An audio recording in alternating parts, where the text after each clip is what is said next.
Welcome student. आइए हम लोग आज समझते हैं कि मलेरिया की दवा कैसे प्राप्त करते हैं। अब बात करेंगे कि यहाँ पर आप लोग एक देश का नाम सुने होंगे, जिस देश का नाम है इंडोनेशिया। इंडोनेशिया इंडोनेशिया की जो राजधानी है वो जकार्ता है। जकार्ता है जकार्ता। अब ये जकार्ता राजधानी जो है ये कहाँ पर स्थित है, तो आप लोग कहेंगे कि एक देखिए जावा द्वीप है। जावा द्वीप द्वीप है जिसे इंडोनेशिया का इसे हृदय कहा जाता है। क्या कहा जाता है? हृदय। इंडोनेशिया का हृदय कहा जाता है। अब यहीं जावा द्वीप पर एक जो बांदुंग शहर है, बांदुंग शहर है। इसी शहर में विश्व का 80% यहाँ पर क्या प्राप्त किया जाता है?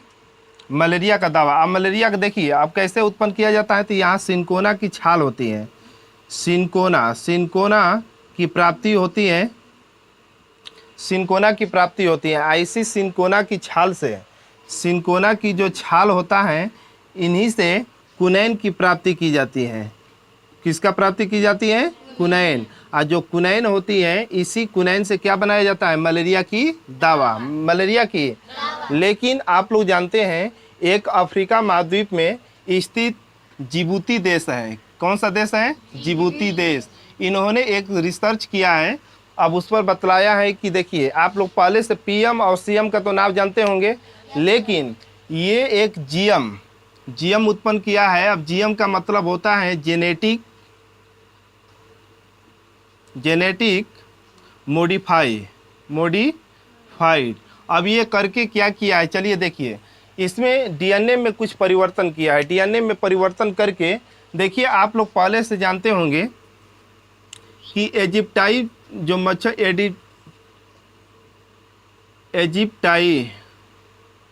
इजिप्टाई नामक एक मच्छरनी होती है। क्या होती है? जो देखिए ये नारी होती है। क्या होती है? नारी, जिसे हम लोग मादा कहते हैं। क्या कहते हैं? मादा। ठीक ना। एक होता है मादा एनाफेलिज मच्छर। मादा एनाफेलिज मच्छर।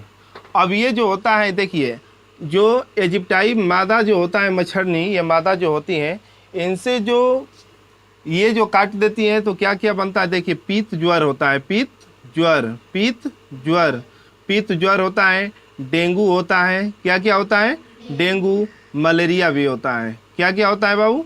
देखिए पीत ज्वर, डेंगू, मलेरिया। समझ में आया? लेकिन अब ये जो मादा एनाफेलिज मच्छरनी है, ये भी मादा है। अब देखिए, तब यहाँ पर क्या किया गया है कि डीएनए में परिवर्तन करके, जो डीएनए में परिवर्तन किया गया है, और डीएनए में परिवर्तन करके एक जीएम नर मादा को उत्पन्न किया गया है। नर मादा को। अब इनसे देखिए, अब इनसे क्या कर दिया गया है। अब यहाँ पर देखिए जो डेंगू मलेरिया से जो इजिप्टाई मादा मच्छर थी, अब इनसे डीएनए में परिवर्तन करके जीएम नामक एक नर मादा को उत्पन्न किया गया। अब यहाँ पर देखा जाएगा कि जो नर मच्छर हुआ करता था एक मादा, अब इनसे फर्टिलाइजेशन किया गया। फर्टिलाइजेशन करके एक अलग से एक मच्छर को उत्पन्न किया गया। अब ये जो मच्छर है, अब ये किसी को काटेगा तो मान लेते हैं कि डेंगू मलेरिया किसी का अगर हुआ भी होगा तो उसकी शक्ति को क्या कर देगा? समाप्त कर देगा। क्या कर देगा? समाप्त कर देगा। समझ में आया? समाप्त कर देगा। तो कहने का मकसद ये है कि देखिए अफ्रीका महाद्वीप में जो स्थित देश है जिबूती, तो जिबूती जो देश है ये उत्पन्न किया है कि मान लेते हैं किसी का डेंगू मलेरिया जो रोग हुआ होगा, वो भी क्या हो जाएगा? उसकी शक्ति को समाप्त कर देगा। ये मच्छर काटेगा। तो समझ में आया? लेकिन ये पहचानेंगे हम लोग कैसे? तो देखिए जब ये जीएम मच्छर को यदि हम लोग देखेंगे, तो ये प्रकाश में यदि हम लोग देखेंगे तो ये कैसा दिखाई देगा? लाल। कैसा दिखाई देगा बाबू? लाल रंग का दिखाई देगा। समझ में आया? तो मालूम चल जाएगा वो कौन सा मच्छर है? जीएम मच्छर है। समझ में आ गया? कोई दिक्कत? चलिए।